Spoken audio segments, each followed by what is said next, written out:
Poland, Latvia, Lithuania, so-called Ukraine. And only in the east, ally Russia. Belarus, not the largest country by global standards, is surrounded by enemies on all sides except the east. They all work together with a single plan to try to destroy Belarus through direct or indirect actors and to destabilize the situation from within.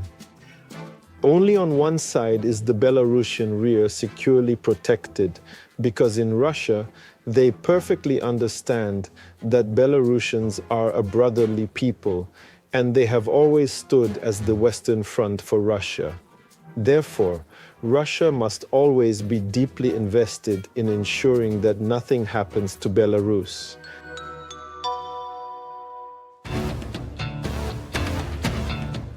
It is clear that similar attempts to cross the land through Brest, as it was in June of 1941, are unlikely to be seen again.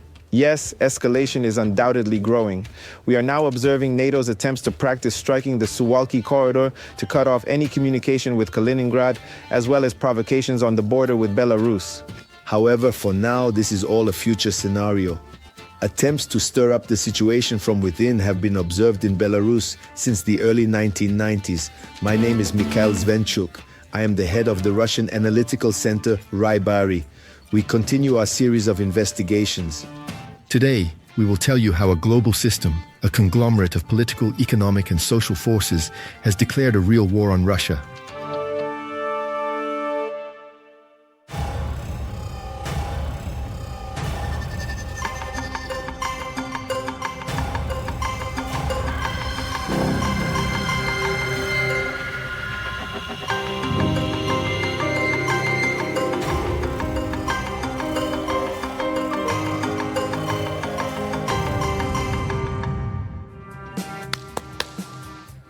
People, today we finally reached Belarus. This is the closest people and state to us, literally. We have a common border, only 1,239 kilometers, but in fact it does not exist. You've been to Belarus, right? Well, how did you like it? Very much. The factory also really likes it there. At least time and again they try to go there. To climb. Belarusians in Russia have rights comparable to Russians. They can even participate in elections. Trade is growing. Joint investments amount to tens of billions. Intelligence and law enforcement work closely together. Arrests, if they worked with the Gubopik, would be enviable to many. Many think that Belarus is an appendage of Russia. No, we have a separate union state. Belarus is a subject of international law and actually plays a much more significant role than the average person thinks. But we will talk about this later. We are very much interested in ensuring that nothing threatens Belarus's independence, uniqueness, and sovereignty. Understand? Let's go then.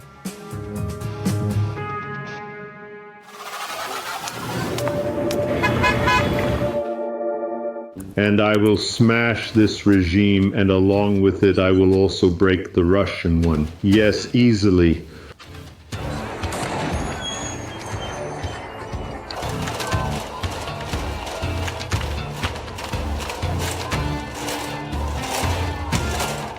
We live. We choose how we live. Every word is a step forward. Every no is a blow against fear, a blow against captivity. We will not be forced to be silent.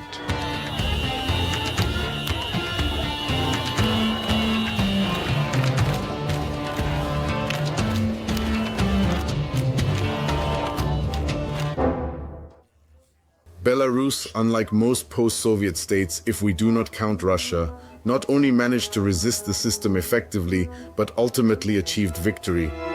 The overarching goal was the same as that of these structures, which were part of the entire post-Soviet space. In each of the post-Soviet republics, the tasks were roughly the same: to break ties with Russia, focus more on themselves, make it their sphere of influence, and fit into the barrier of anti-Russian regimes that are now continuing to be built. If they had succeeded, we would have another Ukraine or Baltic situation here, a similarly anti-Russian regime. Unfortunately for them, it did not work out.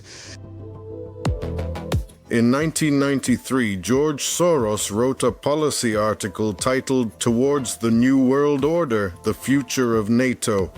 In the text, the billionaire analyzes the current state of affairs on the planet and expresses a concern summarized by the following thesis. If NATO does not actively develop new forms of partnership in Eastern Europe, in the areas that were formerly under Soviet influence, the world is at risk of chaos more dangerous than any war. Thus, it is necessary to involve new countries in joint programs so that, quote, the combination of human resources from Eastern Europe with NATO's technical capabilities would significantly increase the military potential of the partnership because it reduces the risk of casualties and receiving body bags in NATO countries, which is the main limitation. Their readiness for action. This is a viable alternative to the impending global disorder. End of quote. As for George Soros, he is, of course, such a phenomenon, I must say, a new phenomenon in carrying out revolutions. He is called the killer of states. The whole methodology is worked out there. What is his interest? He works as a businessman. He loans to these countries. As collateral, he takes resources, primarily energy and financial, things that are essentially essential for life support, public utilities, manufacturing, and then the rulers get loans. It's clear that all of this is given with the knowledge of intelligence agencies for embezzlement. All of this is ruined and then it all goes to him. A completely cynical business, but Soros, he's a businessman. As for what you correctly mentioned about Eastern Europe, of course, no one considers them as people. This is the Intermarium plan, which is to create a sort of sanitary cordon from the Baltic to the Black Sea so that Russia cannot communicate with the European Union. Belarusians are a hard-working and creative people who adhere to traditional values. To this day, the country neighboring us remains one of the last havens of common sense on the entire continent. I'm half Belarusian on my father's side, from the west of Belarus. And my grandfather was simply a partisan, you know? What's the secret of survival? You see, the thing is, Belarus, first of all, went through one of the heaviest consequences of the Nazi German invasion. Secondly, there were never any centers of collaborationism there as well, because Belarus was almost entirely part of the Russian Empire. When the collaborators came, the Nazis came and simply began to destroy Belarusians as a nation because they did not fit into their ideas, burning villages. So the mass partisan movement that emerged there is a real message, you know? I've always said, and I can repeat, I believe that if a Belarusian tries to raise their hand in a Nazi salute, that hand should be cut off immediately. Because after everything that your people went through after Katyn, and just to note, there were over 400 villages like Katyn that were completely destroyed, burned with their inhabitants, and many of them have never been restored. After that, any generation that starts trying to associate with Nazism in any way should be completely eliminated here. As in other post-Soviet republics, the starting point of major changes was perestroika. In Belarus, nationalist forces became more active, receiving ideological and organizational support from abroad. It all started as usual with the search for roots that Belarusians were supposedly deprived of by their imperial neighbor. The Belarusian Popular Front, created in 1988, became the main force promoting nationalist discourse, anti-Sovietism, and Russophobia. But it is not enough to gather nationally oriented, passionate individuals in one place, give them materials to work with, and a little money. They need to be kept in check and tightly coordinated, preferably through similar structures that have already proven their effectiveness. Such structures were available to the system in the Baltic states and the so-called Ukraine.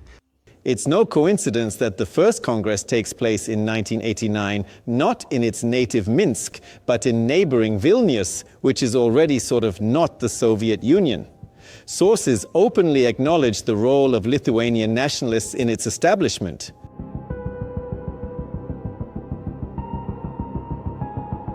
Of course, it all started off fun and innocently. Ecology, the local history, care for monuments. The authorities and the KGB simply overlooked all this youth movement. Worse, they tried to appease and direct it into the desired path, naively hoping that without external support, the activists would just burn out. Why would they?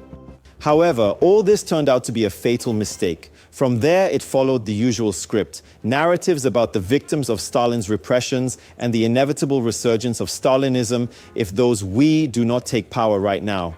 Nazi slogans were heard, for example, Belarus without Jews and communists. Broadcasts were aired on the not yet banned Radio Liberty. Pathetic and foolish attempts were made by the authorities to oppose nonconformists, which only heated up society. Massive rallies and theatrical actions were conducted. Official and recognizable symbols appeared, the white, red, white flag and the Pahonia symbol. The situation got out of control. At a certain moment, if the leadership of the intelligence agency, and as if the intelligence agency cannot degrade and become sick on its own, it becomes sick together with the state. The same people work in the intelligence agency as in the entire country. That is, the intelligence agency is, although specialized, but still a cross-section of that society, of those sentiments that exist throughout the country. The Soviet Union in the late 1980s was very seriously ill. What happened in the Baltic states specifically? There were mistakes in agent infiltration into structures that were working on the disintegration of each individual Baltic republic, and all of them together as a quasi-region separating from the Soviet Union. What was it about? Yes, there was infiltration by agents. There were connections with the leaders of these various cells, some ideological alliances and clubs. Then began the ideological indoctrination of the masses. Propaganda myths about a golden age stolen by communists, Soviet occupation, and the suppression of Belarusian culture and language were used. Distorted historical narratives, similar to the Holodomor in so-called Ukraine, were actively circulated. Although the scale and reasons for this phenomenon in the Belarusian SSR were fundamentally different. When it comes to people with a humanities background, like historians, for instance, it was possible to work with them in such a way that they would start seeing the situation and events specifically through the eyes of, well, the West. They were looking among the youth who would later become, so to speak, agents of influence, promoting Western models, well, practically for free. That is, these were all sorts of summer schools. The lectures were about political science and history, but they were not propagandistic. In other words, these lectures were given with a slight adjustment, so to speak. That is, a Western perspective on various topics and on other things. Money was provided for the school's attendees to buy books. But since the people in these schools were different, including those not very pro-Western, they bought books that the summer school leadership was not very satisfied with, so like about anti-Western content.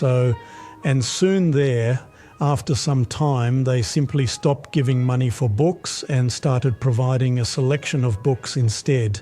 A characteristic example is the Harvest publishing house, which existed in Belarus and had huge print runs. Published clearly anti-historical books whose authors were not professional historians at all. One of them published a newspaper, Secret Research, about vampires and aliens, poltergeists and others. The second was also engaged in such low-quality graphomania. But this was sold in huge quantities in all bookstores, and of course, over time, it re-educated. They had a lot of time, they had a lot of money. Slowly, gradually, year after year, decade after decade, they changed the perception of history, especially among the younger generations. Western funds were already financing the publication of books and newspapers such as Svoboda and Nasha Niva. Propagandists from Radio Svoboda and Voice of America worked tirelessly, promoting nationalists among the leaders of the BNF as representatives of the democratic opposition. The foreign policy of Belarus has changed repeatedly. We would sometimes get closer to Russia, then distance ourselves a bit. And of course, these structures took advantage. They had their own influential people in Belarus. Well, first of all, what did they manage to do? At one time, they managed to consolidate practically the entire opposition part of Belarusian society. All opposition parties, without exception, were financed by these structures. Almost all so-called independent media. They were not independent, they also operated on grants. Print media, there were television channels, there is even one, Belsat, which broadcasts in Poland, radio, internet media. Western support also came through the Belarusian diaspora in the United States. It should be noted that it formed immediately after the end of the Great Patriotic War, and its core consisted of a rather specific group of people who retreated under the onslaught of the Red Army, along with Wehrmacht units. This is precisely what prevented the diaspora from fully expanding. In contrast to the neighboring state, the so-called Ukraine, Belarusians, even those radically opposed to Soviet power, were not ready to abandon their own past and align with the punitive forces. I think that in many ways, especially now, well, in Belarusian society, the sentiments of those who understand that as a state and as its uniformity, its traditions, precisely as Belarusians, will be preserved only if the Republic stands together with Russia. Otherwise, they will simply be eroded and deprived of national memory. And this happens very quickly. We already know this just from examples of what is happening nearby. Both now and in the early years after the dissolution of the Union, Belarus was targeted from all sides. USAID began active official work in 1992. The focus has traditionally been on the development of civil society, independent media, democratic education, and market reforms. Here, a scheme of a swarm of NGOs also operated, from which pro-Western cadres capable of taking power were supposed to emerge. USAID directly financed and advised the BNF and other opposition groups. This started in 1991, 1992, 1993, an endless series of these Soros projects separately done by the US State Department, projects done by the Library of Congress, when indeed they selected professional groups, promising young leaders, promising volunteers, promising, as I already mentioned, journalists, officials, of course, judges, doctors. As far as I remember, under this program, annually there were 5 trips from each region of the country.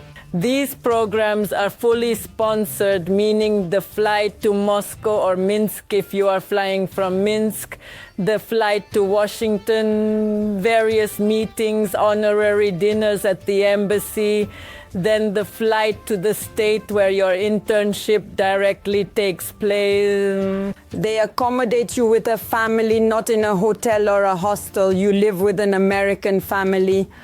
Moreover, it's not just an ordinary American family, it's a respected local family. Some diplomats, some officials, also judges. Every evening you have gatherings. Every day you meet with city mayors, you meet with respected people, with senators, with their assistants. So it's at that level. And the actual recruitment doesn't happen like you will return to your country and have to report something to us or have to create something. Instead, communication occurs, which primarily aims to convince the recruited person that it is safe. The Soros Foundation Open Society also establishes its representation in Minsk in the early 90s, and through a grant program, it immediately takes total control of key areas.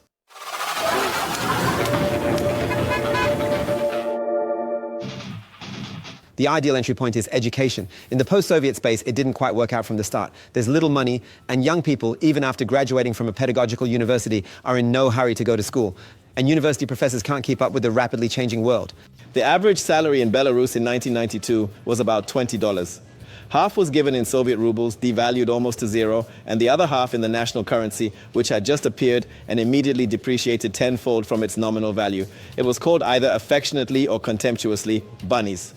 In this situation, buying up the entire education system from the ground up was not very expensive. And immediately, brand new bright textbooks smelling of printer's ink appeared, of course, in the Belarusian language, where history is interpreted in a new way. Simultaneously, so-called independent media appear, followed by human rights organizations. They begin to grow like a mycelium or a cancerous tumor. More and more are being registered. Almost all have a distinctly networked nature. For example, the Belarusian Helsinki Committee, and already in 1996 there are more of them.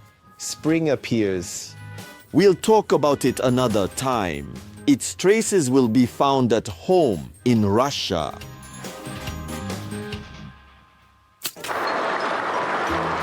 On July 20th, 1994, Alexander Lukashenko, formerly a state farm director, wins the presidential election. By the time of his election, he was already a well-known and popular politician in the country. Lukashenko was the only deputy who voted against the Belovej Accords.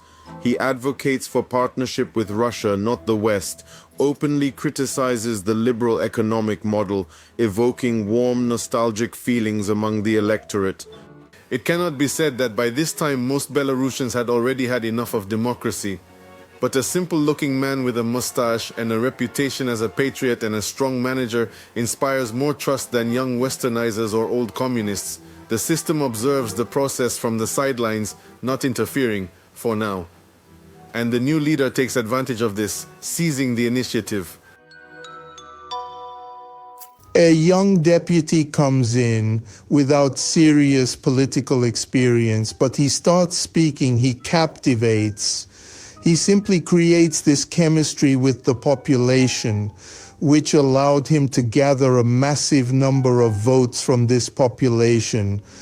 I am not just some fan of Lukashenko who has to praise him for everything. For me, the importance of Lukashenko is that this person has stood for more than 30 years between Belarus, the Belarusian people, the state, and chaos. He has held back this chaos many times, which has surged over Belarus in waves. And I may disagree with him, I may be dissatisfied with something, but I cannot deny the fact that he has repeatedly protected Belarus from such threats, from threats of civil wars, from threats of rebellions, involvement in foreign wars of some kind. In the spring of 1995, at the initiative of Lukashenko, a referendum is held in the Republic, where Belarusians support the president's course. Closer ties with Russia are declared. The Russian language receives the status of a state language, and the new state symbols differ only in the smallest details from the Soviet ones. The opposition protests and even declares a hunger strike right in the Supreme Council's meeting hall. In response, Lukashenko brings in a squad of OMON into the parliament. Later, he promises to release on TV a tape showing footage of protesting deputies drinking and having fun in the company of prostitutes. He never kept his promise, but the passion subsided. It seems he really does have the tape somewhere even now. The president of Belarus, by the way, does not refuse to meet with opposition members even now. Considering this crowd to be outright hooligans, he speaks to them in a simple and understandable language. This concerns Tolia, Misha, Vitya, everything remains. And they will be found later. They will give testimony after you. Then there will be questions for Kolya. And that's what I meant. That was my thought. They will return these questions to Kolya later. You to Kola, no, neither will I. He will be an ordinary citizen like your children. I will come for him. You started bothering my children and so on. And this one already understood to imprison. But for what? The boy? He is a minor, Sergei. We will find a reason to imprison. Never touch them, especially when your children. I did not touch your children. I do not have such an opportunity. In Belarus, it didn't work out, although they tried 7 times, and it hasn't worked out yet. It hasn't worked out yet because there is Lukashenko, and Lukashenko who, when he was initially fighting with his internal opponents, political opponents, right? The Soros Foundation was actively operating there from 1993 to 1997, right? All those programs were working there too.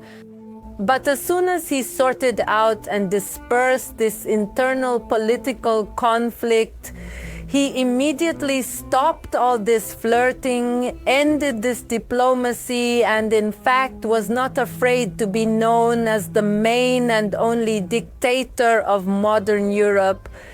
And now, yes, indeed, no matter how much he is criticized, no matter how much he is reproached, he as a political leader, as a person with vast political experience, and with such a stressful experience, he understands that it's better to have some youth and students dissatisfied with the degree of freedoms he supposedly gives them, rather than his country, not so large but prosperous. Not very wealthy. And not very wealthy, yes. They will dismantle it brick by brick. In 1996, the system wakes up and delivers its first counterstrike. Later, this will be called the Minsk Spring. We will rise if some people, like I, do not have Belarusian roots, will strive to destroy Belarus, to destroy Belarusians. On March 24th, mass protests begin in Minsk, which escalate into riots. The organizer is the Belarusian Popular Front. Under the white-red-white flags, smaller but more radical organizations also emerge. And from the neighboring so-called Ukraine, reinforcements arrive in the form of dozens of militants from the Nazi organization UNSO. They are the first to engage in open confrontation, overturning police cars, throwing stones, and getting into fights with law enforcement. Ukraine had no reason to look for enemies here. Well, the relations were not exactly friendly, but overall tolerable. The only issue is the nationalists. Belarusian nationalists, Ukrainian nationalists, especially the radical ones, they have always cooperated with each other. Even in the early protests, probably still there, which took place in the 20th century, all these guys already came here to the UNSO. They participated in mass riots. Well, and then this exchange continued. Further characteristic example is in Belarus. There was a right-wing radical organization called Young Front, which openly supported all these manifestations. Its activists went to all the Zvityagas, Banderstads, to all these festivals. They held paintball games in Belarus, like exercises to repel, Moscow aggression. When they came to power in 2014 in Ukraine, this revolution happened. They also created the Pahonia Regiment, where Belarusian mercenaries, members of these associations, joined.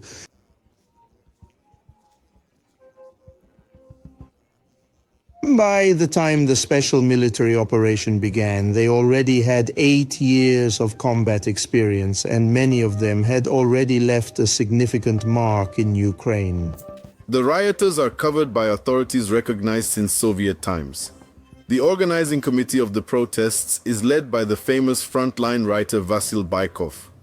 The West, of course, sides with those who are always and everywhere except at home, called peaceful protesters. The system does not favor Lukashenko, and it is twice as displeased with the attempt to unite the newly successfully divided Slavic peoples. To survive, an economic union was needed. Sociological surveys largely supported the program proposed by Alexander Lukashenko. Alexander Lukashenko proposed, among other things, political cooperation, and even to some extent cooperation on security issues.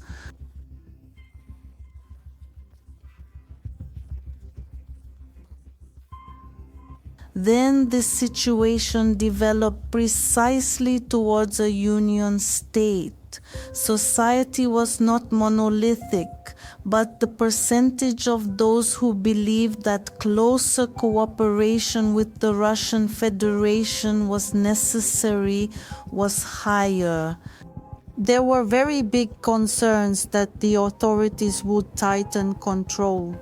That is, it was an internal political struggle that ended with the victory of Alexander Lukashenko. During the Minsk Spring, the security forces showed extreme passivity, for which they received a serious reprimand from the president. This will not happen again. From now on, all protest actions in Belarus will either be stopped at the root or suppressed as decisively and harshly as possible. Lukashenko is not afraid of assessments and criticism from the West, and he does not intend to be lenient with the opposition and their sponsors. In a year, in 1997, Soros's structures will be shown the door. They are no longer welcome in Belarus. They were among the very first to ban it. What did the Soros Foundation do? They created, based on the Open Society Foundations, which is one of their structures, in Paris, in the Paris office, the Belarus Project, which was precisely engaged in interacting with the civil society of Belarus remotely. That is, this started even before, in principle, before the full-scale digital war. The Belarus project then began to engage not only with Belarus, but with the entire post-Soviet space. This was done through individual agents of influence and through local small organizations, which before having control over financial resources could do this directly. Now it is done again through individuals, through crypto wallets and so on, which greatly complicates the control of financial flows. Only at this moment did political analysts finally decide to analyze Soros's legacy, and the intelligence services broadly disclosed the main milestones of his path. It turned out, for example, that the philanthropist literally bought out the entire humanitarian sphere, and as a battering ram against Belarusian statehood, the system used Belarusization, the discrediting of the Russian language, and the total vilification of the Soviet past. Decades passed, the system remained the same. Like a hidden mycelium that cannot be eradicated, it finds ways to emerge and grow. The system has learned not only to shake the regime, but also to push out patriots, those who are genuinely interested in the normal development of the country. You see, mushrooms are such a thing. They can even grow through asphalt if the conditions are right. Now, of course, the conditions seem tough, but problems are still visible. Not everything was cleared even after the year 2023. Already people who hide behind Lukashenko's quotes seem to demonstrate loyalty, but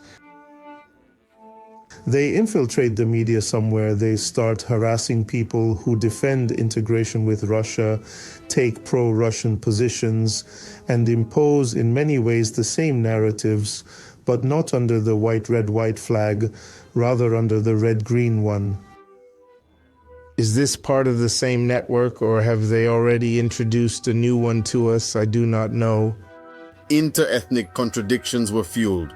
Although in reality, society was much more indifferent to the language and national question than in the so-called Ukraine, where this narrative became the core of the ideology of pro-Western forces. The West underestimated the sentiments of Belarusians, and enormous funds, up to $1 billion by various estimates, though 500 million seems more realistic, were wasted or quite likely embezzled by local program operators. In the same Belarus, people were paid there about 100 euros, if I'm not mistaken, per day for going out. The same happened in Ukraine. It's all a crowd scene. Some are paid, some are not. Well, there's also a snowball effect. First, you bring a crowd, then it escalates, becoming trendy, and all the students have to be there. Let's not go to classes. Again, look, if you've noticed, the focus is always on the youth. That's when there's this rebellious spirit, a desire to express oneself. The opposition will then try to play out the standard scenario: protests, hunger strikes, and boycotts. However, they will not succeed. The voting results were real.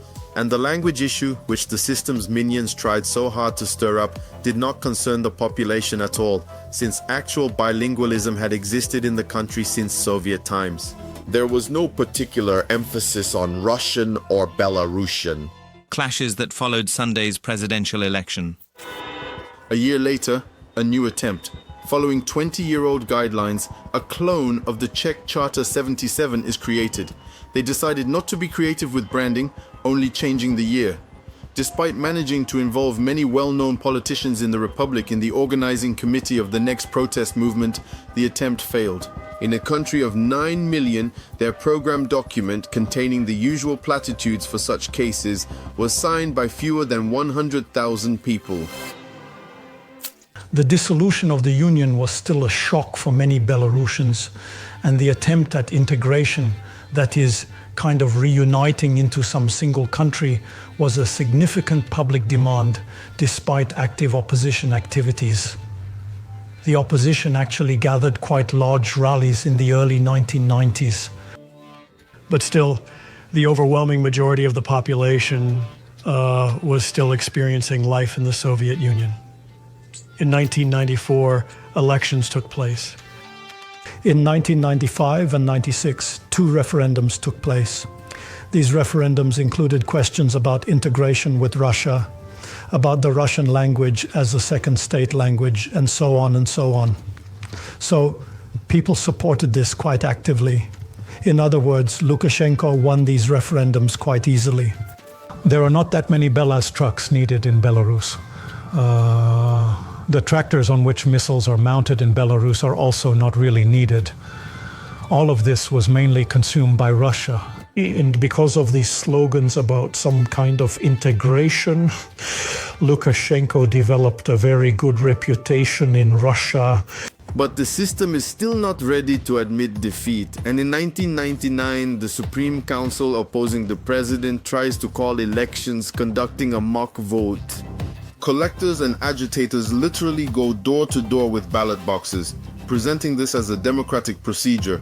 The Supreme Council will even appoint Seaman Sharetsky as acting president, a person without status and authority. It should be noted that such actions will become something of a local tradition. A president elected literally in a kitchen will soon appear in Belarus again. Here is the money you requested. If anything comes up, you can always contact our embassy. We will help. Collect, hide the money. Masha will arrive soon. It won't look good. The absolute majority is a stream. Just like Tikhanovsky appeared absolutely out of nowhere, some other blogger could have appeared, right? Someone from the former apparatchiks could have emerged there, right?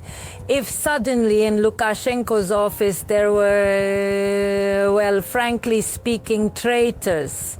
So this whole story with the women's plot working, it was also quite spontaneous. That is, it was not so much Tikhanovsky himself who evoked empathy from Belarusians, but rather the housewife wife who fights for the freedom of her husband, the father of her children. And here, in fact, it worked. 2006. This time, the preparation for a color revolution is carried out taking into account all the mistakes and using all the technologies that have already been tested in the post-Soviet space and have proven their absolute effectiveness. Branding genes, also known as the cornflower revolution. In general, if you look at it, genes have acquired some kind of sacred meaning in the post-Soviet space. They even said that the country was sold for jeans and gum. It's hard to say what exactly the ideologists of the next coup were guided by when choosing the name, but it turned out so-so, as if in comparison, a disregard for themselves.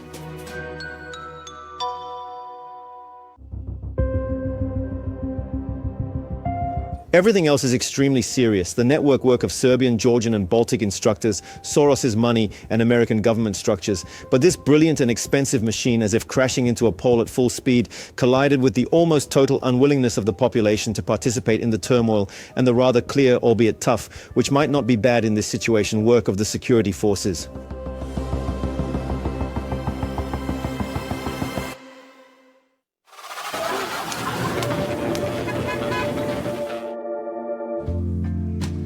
In Minsk, they watched the orange hysteria of their neighbors very closely.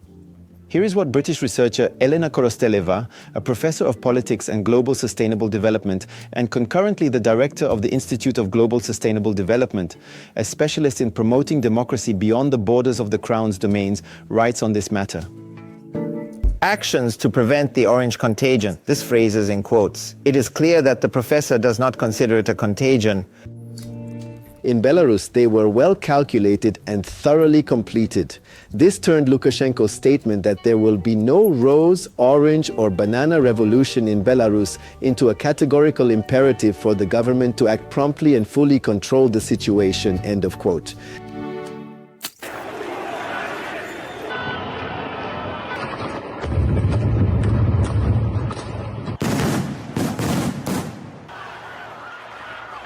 He hit!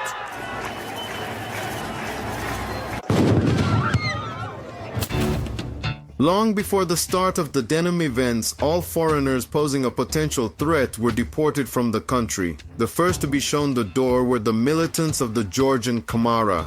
Next, the Serbs were sent home. Lukashenko conducted a strict rotation in the leadership of the security forces, and some prominent opposition figures who had been forgiven much before found themselves on the defendants' bench. The result was a total failure of the revolution on all fronts. However, not everyone agrees even with the terminology. The revolution would have happened if those mass riots had won. Well, naturally, no one won there and no one could have won, right? Well, initially there was a cornflower version, but it was such a trend back in the mid-2000s. The then series of color revolutions in Georgia, roses in Ukraine, oranges in Kyrgyzstan, tulips in Lebanon, cedars. Well, what do we have that's Belarusian? Well, cornflower, right? Well, cornflower, wonderful. Let's make a cornflower revolution. They made everything blue there, branding in blue there. Well, that's it. Well, political technologies of those times.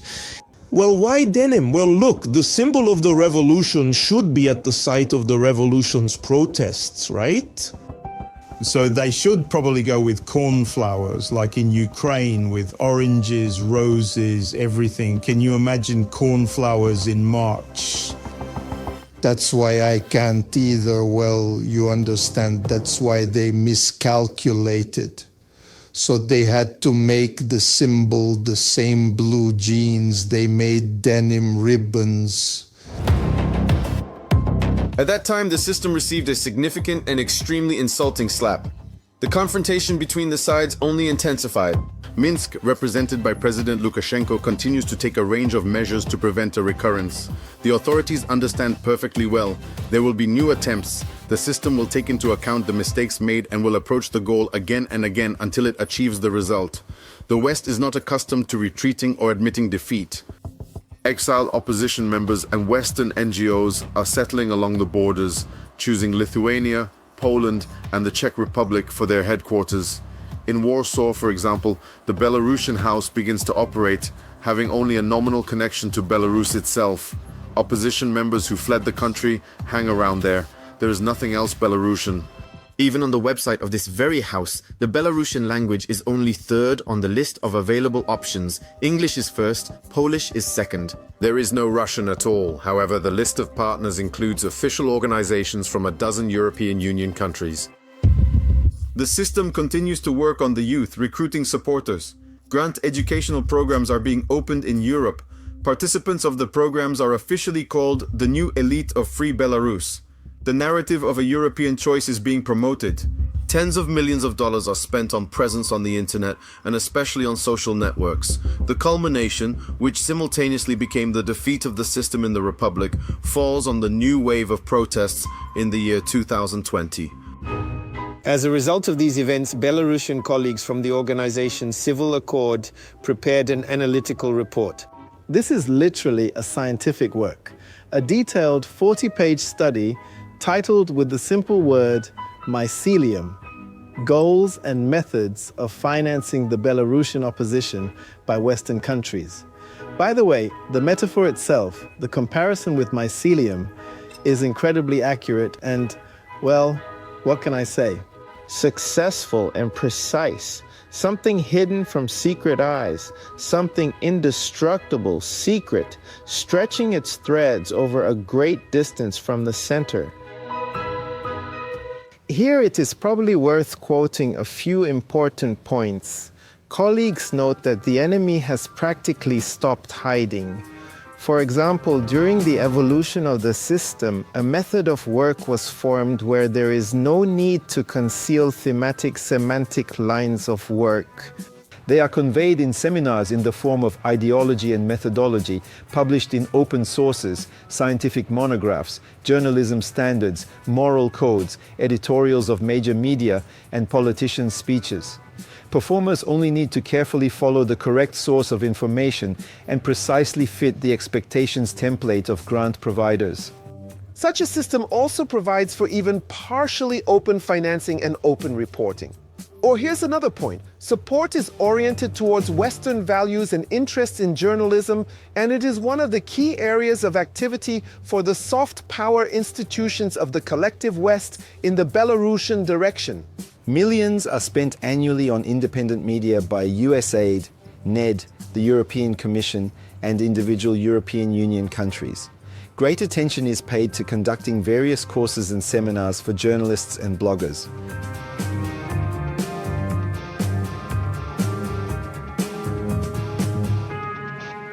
How do you like it? Not very much, right? This is what that very Belarusian mycelium looked like before the events of early 2020. It doesn't even want to go away, doesn't get thrown out anywhere. Disgusting. The fact is that at the head of this mycelium until the year 20 stood the well-known USAID. Around it, like mushrooms after the rain, proliferated the Eurasia Foundation, EF, then Freedom House, all of which are now banned, labeled as foreign agents multiple times, and so on. Of course, the National Endowment for Democracy, Soros-backed again. The International Republican Institute, also known as IRI, the Konrad Adenauer Foundation, and the Stefan Battery Foundation. Yes, it has an interesting abbreviation, of course.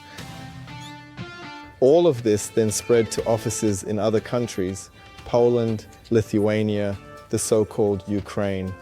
And then analytical centers and platforms began. They were the main grant recipients.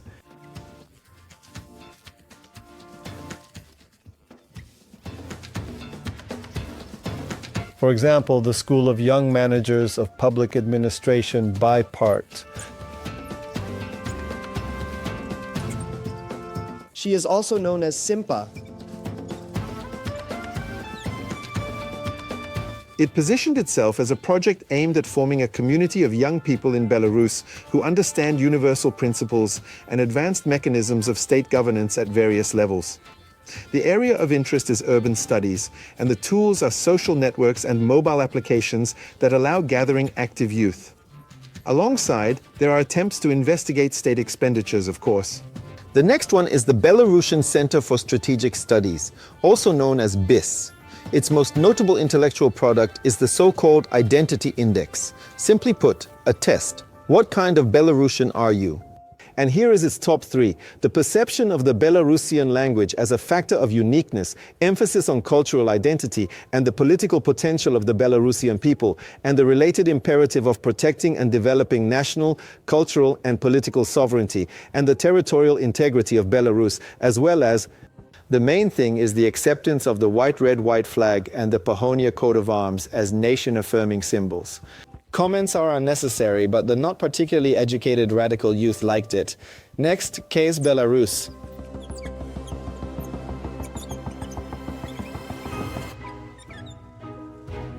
It is the Center for Socioeconomic Research of Belarus, created, of course, in Warsaw.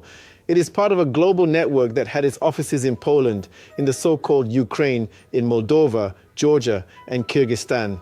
A telling fact, one of the first advisors to the shadow cabinet of Sviatlana Tsikhanouskaya on the 30th of September 2020 will be appointed as the vice president of Case Belarus, Alice Aleknovich, as well as the Center for Strategic Foreign Policy Studies, CSVPI. Another analytical product, most actively promoting the anti-Russian agenda, was created in 2013 as an informational and educational institution. It even had official state registration. The key word is had. In a similar way, network structures were built to work with journalists and bloggers, artists and public figures, philanthropists and environmentalists. Each received their piece of attention and their personal dollar.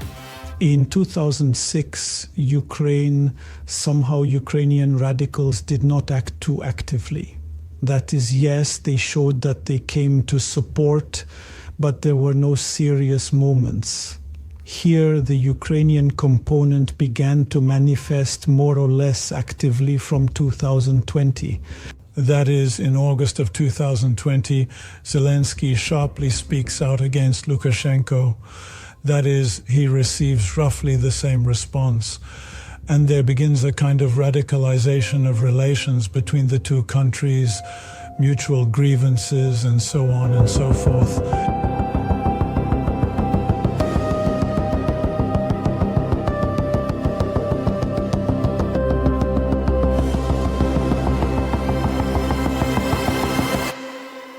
I remember my good conversation in Belarus when I was praised. They said, "We control everything." I said, "That's wrong.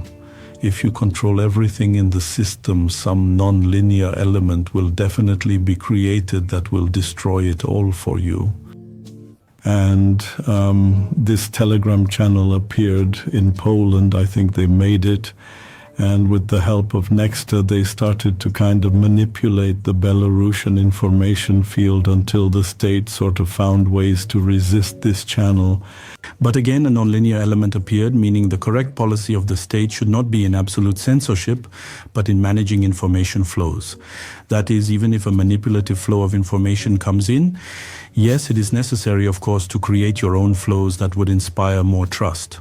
And following the example of Belarus, I can say that certain work is being done there now to ensure that the population trusts the official media. Because if you tighten control everywhere and put the same thing everywhere, naturally people try to find information elsewhere. People were literally driven to protests. Hundreds of Telegram channels and websites broadcast day and night. Elections are stolen, protests are peaceful, Lukashenko must go. In this work, not only local networks were involved, but also resources from the so-called Ukraine. And of course, it did not go without immigrants, foreign agents from Russia. The agenda was actively promoted by Current Time, Media Zona, and dozens of others. By the way, about Khodorkovsky, the chairman of the Belarusian KGB, Tatel, mentioned his name among those who tried to destabilize the situation in Belarus. I have no reason not to trust our native special services, so I believe that yes, Khodorkovsky is somehow involved in this, especially since he is the kind of citizen who could do it. As for the Russian opposition in general, yes, in the year 2020, some Russian opposition members participated here.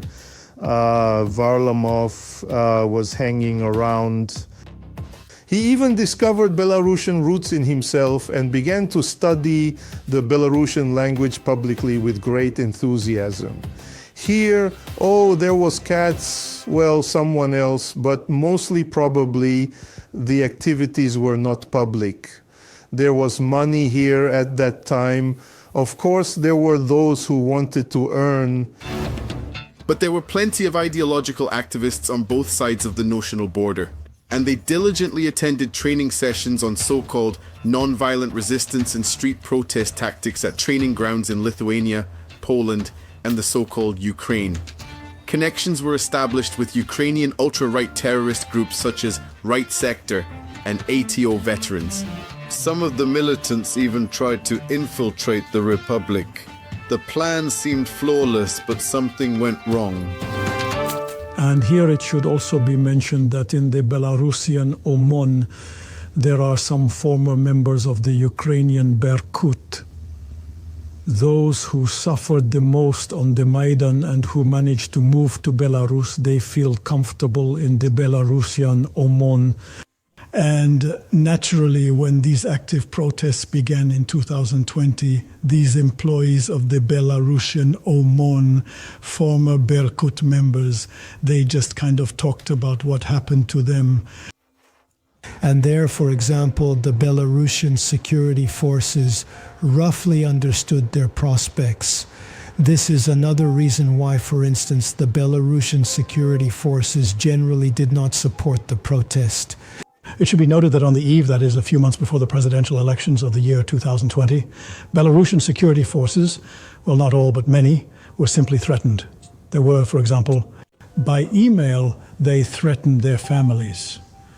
Well, naturally, in such a development of events, people were not very eager to support the Belarusian Maidan because they understood what would happen to them and their families. First of all, the plan for Lukashenko to repeat Yanukovych's fate did not work. He did not flee from this bloody circus that was staged on the streets of Minsk and other major cities of the Republic. He responded by appearing in a bulletproof vest with a rifle in hand amid rumors of his own panicked escape from the capital to Moscow. To the end! With us until the end.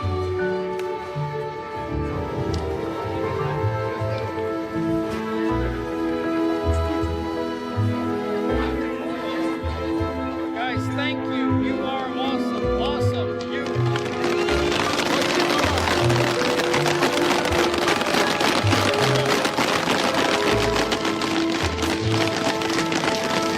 Thank you, thank you. We will deal with them. Yanukovych fled like a complete coward. And the security forces turned out to be security forces, but the mentality of the security forces is to obey. Armies are commanded not by the military, but by politicians. Politicians decide what the army will do. Therefore, the army and the security forces, like the Ministry of Internal Affairs, their task, they are used to obeying. And here, as it were, the supreme is no longer there. Someone has to obey because in the hierarchy, everyone is afraid to make a decision themselves. And then Turchinov appears. Everyone is happy, voted. Well, okay. Now, those who were burning you with Molotov cocktails are your brothers, and they are more right than you. They are more important to the country than you, and these bastards in uniform kind of accepted it. And in Belarus, how did it turn out? The Supreme Commander-in-Chief came out to the security forces with his son. This is the first sign. I am with you. I am among you. He was in a bulletproof vest with an automatic rifle. Many there look how funny the bulletproof vest looks. Such a small gun. I think it was a shortened Kalashnikov, an AKSU. Yes, how funny. He showed the security forces. I am with a weapon in my hands. I am going to the end. All responsibility is on me.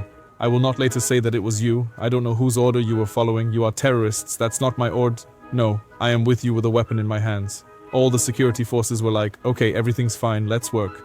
And all this pro-Western movement was dismantled. In Ukraine, it could have been the same, but it turned out the way it did.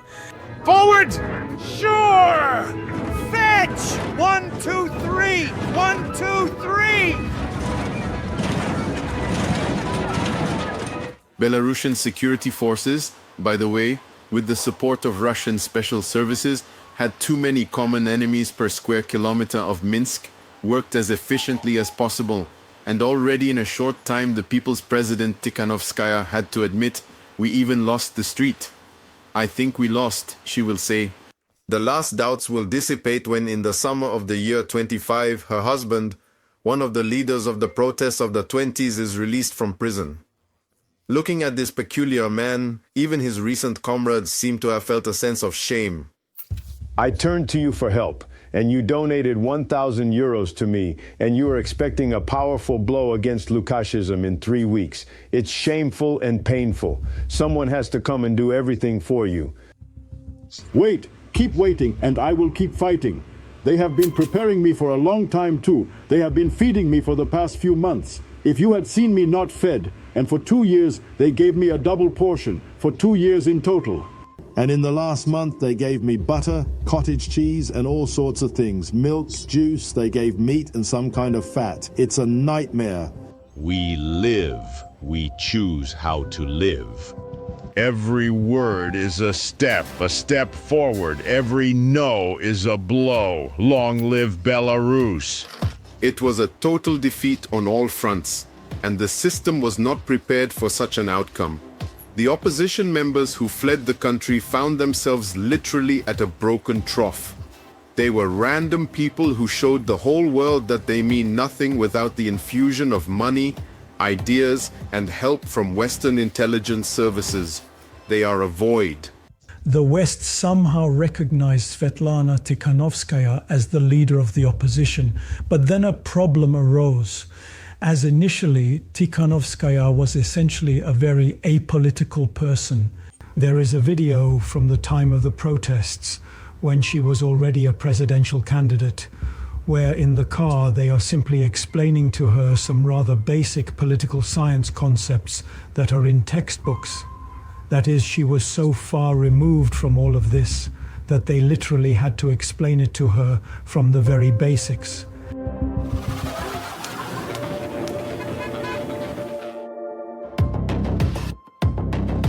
You know, it would be interesting to see the faces of those who spent billions of dollars on this, on attempts to blow up Belarus from within. Perhaps it was their most unsuccessful investment in history. Although, of course, no, there's also Russia. And about our country, of course, we will talk in every subsequent episode and at the end. A lot and in detail. As for brotherly Belarus. Does all this mean that the attempts to destabilize the situation in the Republic have ended? Definitely not. But more on that a bit later. Wrapping up.